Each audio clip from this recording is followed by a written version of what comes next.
আসসালামু আলাইকুম রহমতুল্লাহ। আশা করি সবাই ভালো আছেন।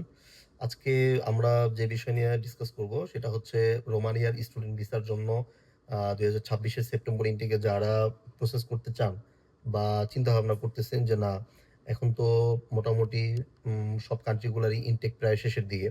আর এখন প্রসেস করলেও আপনার ক্লাস ধরা যাবে কিনা এরকম একটা কনফিউশনে আছেন অনেকেই।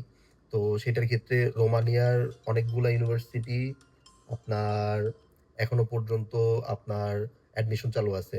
অ্যাডমিশন থাকবে হচ্ছে অগাস্টের ৩১ তারিখ পর্যন্ত অ্যাডমিশন ওপেন আছে ২-৩ টা ইউনিভার্সিটিতে। এখন অনেকের প্রশ্ন যে এখন যদি অ্যাডমিশন নেই, অফার লেটার আসতে কি আমি ইনটেক ধরতে পারবো বা ইউনিভার্সিটিতে এনরোলমেন্ট করতে পারবো?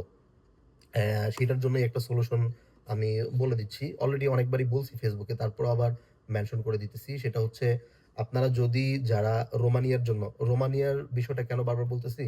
প্রসেসটা আসলে খুবই ইজি রোমানিয়াতে অ্যাডমিশন এবং ভিসার রেশিও ওভারঅল লাস্ট 5-6 ইয়ার্স থেকে এখন বর্তমানে ভালো বেশি। আপনার রোমানিয়ার স্টুডেন্ট ভিসার রেশিওটা ভালো বেশি।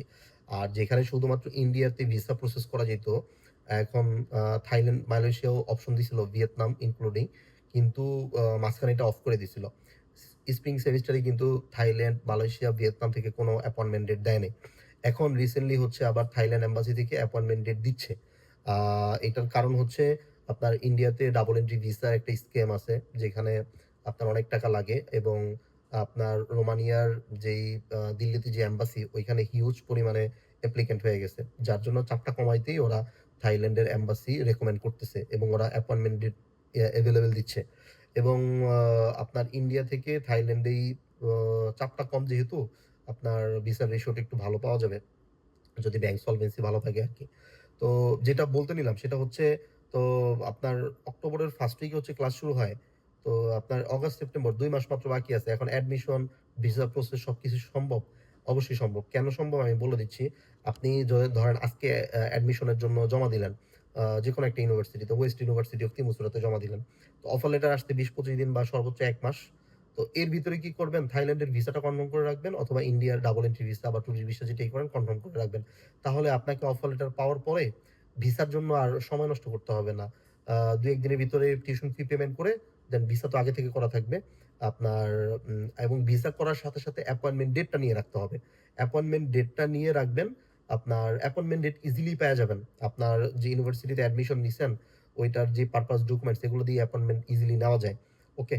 তো অ্যাপয়েন্টমেন্ট ডেটটা নিয়ে রাখলে আপনার কি হবে? সাথে ভিসাটা এপ্লাই করতে পারবেন। আপনার অফার লেটারটা আসার সাথে টিউশন ফি পেমেন্ট করে একটা ইন্সুরেন্স কিনে দেন সাথে চলে যেতে পারবেন ইন্ডিয়া অথবা থাইল্যান্ডে। তখন ভিসা এপ্লাই ডিসিশন যদি আপনার সেপ্টেম্বরের শেষেও আসে বা অক্টোবরের দিকে আসে তাও কোনো সমস্যা নেই। আর রোমানিয়াতে যেটা হয়, আপনি অক্টোবরে, নভেম্বরেও যদি যান, যাওয়ার পরে ইউনিভার্সিটি আপনাকে আ প্রি এনরোলমেন্ট করবে। কোনো সমস্যা হবে না। ওদের যে একটা নির্দিষ্ট ডেডলাইন আছে এনরোলমেন্টের, ওইটার পার হয়ে গেলেও অনেক সময় আপনার এনরোলমেন্ট করা যায়।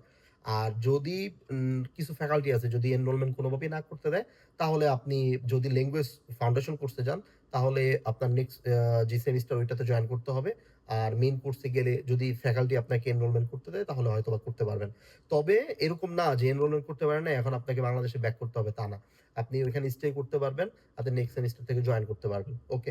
আর যদি কোনোভাবেই অ্যাপয়েন্টমেন্ট ডেট না পান আপনার থাইল্যান্ড অথবা ইন্ডিয়াতে, তাহলে কি করতে পারবেন? ইউনিভার্সিটির সেম অফার লেটার দিয়ে আপনি সেম টিউশন ফি তো আগে থেকেই দিয়ে রাখছেন। ওই অফার লেটার দিয়ে আপনি আরো ২ টা সেমিস্টার পর্যন্ত বাংলাদেশ থেকেই ভিসা এপ্লাই করতে পারবেন। ওকে? বাংলাদেশ থেকে তো না, ইন্ডিয়া অথবা থাইল্যান্ড থেকে ভিসা এপ্লাই করতে পারবেন।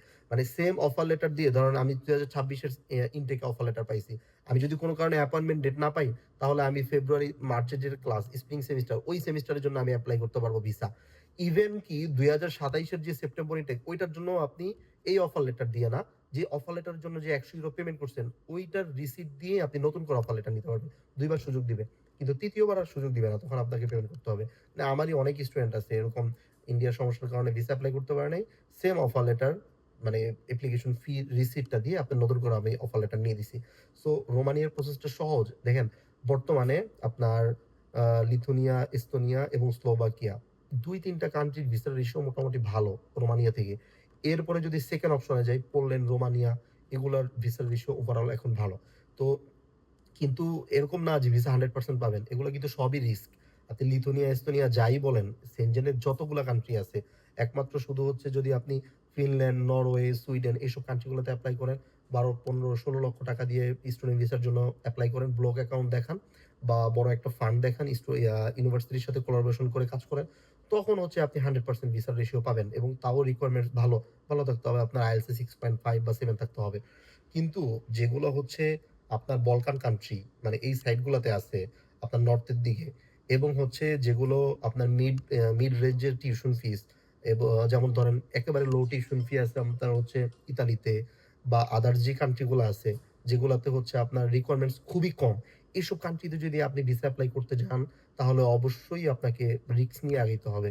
যেমন রোমানিয়ার জন্য যদি আপনি রিস্ক নেন, ৭০,০০০ থেকে ৮০,০০০ টাকার মতো রিস্ক নিতে হবে। ইতালির জন্য যদি আপনি রিস্ক নেন, তাহলে আপনাকে ১.৫ লক্ষ টাকা বা ১,৩০,০০০ টাকার মতো রিস্ক নিতে হবে।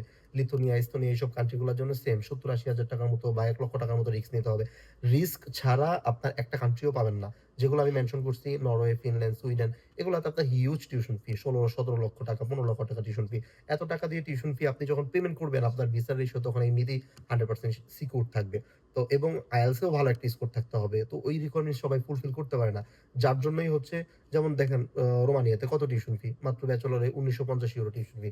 বুলগেরিয়াতে ১৩০০-১৪০০ টিউশন ফি আছে। আপনার রোমানিয়াতেও কিছু ইউনিভার্সিটি আছে যেগুলোতে মাত্র আপনার ১৩০০-১৪০০ টিউশন ফি আছে। তো এত লো টিউশন ফিতে যাইতে হলে আপনাকে অবশ্যই একটু রিস্ক নিতে হবে এবং প্রসেসিংটা যেহেতু সহজ, আপনার bank statement, solvency, bank statement কত দেখাইতে হয়? আপনার ওভারঅল ১৫ লক্ষ টাকা প্লাস ব্যাংক স্টেটমেন্ট থাকলে হয়। আর সলভেন্সিতে ১০ থেকে ১২ লক্ষ টাকার মতো থাকলে এনাফ হয়ে যায়। আপনাকে ভিসা দিয়ে দেয় বা অত বেশি ঘাটাঘাটিও করে না।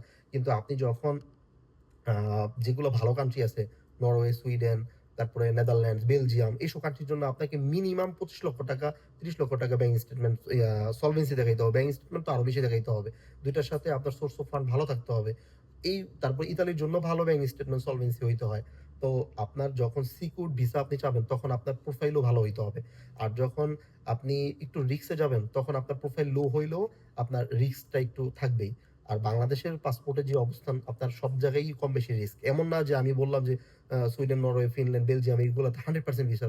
এগুলাতে কিন্তু প্রচুর রিজেক্ট হয়। রিসেন্টলি কত ভিসাগুলা রিজেক্ট হইছে। সো রিস্ক টোটালি থাকবে। যারা ইউরোপের জন্য বা সেনজেনের জন্য চিন্তা ভাবনা করতেছেন যে আপনারা আসবেন বা সেনজেনে যেভাবেই হোক আসতে হবে, তাদের রিস্কটা মাথায় নিয়ে তারপর হচ্ছে প্রসেসে আগাইতে হবে। উইথআউট রিস্ক, এবং অনেকের রিকোয়ারমেন্টস এরকম থাকে, ভাই IELTS ছাড়া লো বাজেটে 100% ভিসার রেশিও, এগুলো ইম্পসিবল, স্বপ্নের মতো। আপনাকে আগেই মাথায় সেট করতে হবে যে আমার এত টাকা লস হবে। দ্বিতীয়ত সেট করতে হবে আমার মিনিমাম একটা প্রোফাইল থাকতে হবে। তৃতীয়ত সেট করতে হবে আমার কি সলভেন্সি, ব্যাংক স্টেটমেন্ট মোটামুটি রিকোয়ারমেন্টস কি ফুলফিল করতেছে? মিনিমাম ৮, ১০, ১২ লাখ টাকার মতো কি আমি দেখাইতে পারবো? ফেক কোনো কিছু কখনো দেখানোর চিন্তা ভাবনা কইরেন না। তাহলে আপনার দেখা গেছে একটা কষ্ট করলেন, ৭০,০০০-৮০,০০০ টাকার রিস্ক নিলেন, আগেই ফেক জিনিস দিয়ে ঢুকায় রাইখা দিছেন। তখন এটা এমনিতেই রিজেকশনের হার আরো বাইরা যাবে। ওকে, যদি কন্ট্রোল করে, মানে ওরা চেকিং করে ব্যাংকে।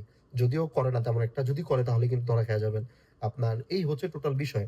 তো রোমানিয়া-টিয়া নিয়ে বারবার কেন কথা বলি? এটার অ্যাডমিশন প্রসেস সহজ, কস্টিং কম এবং ওভারঅল রাইট নাও ভিসার রেশিওটা ভালো আছে। আর তার চেয়ে বড় কথা হচ্ছে থাইল্যান্ডে অ্যাপয়েন্টমেন্ট ডেটটা এভেইলেবল দিচ্ছে।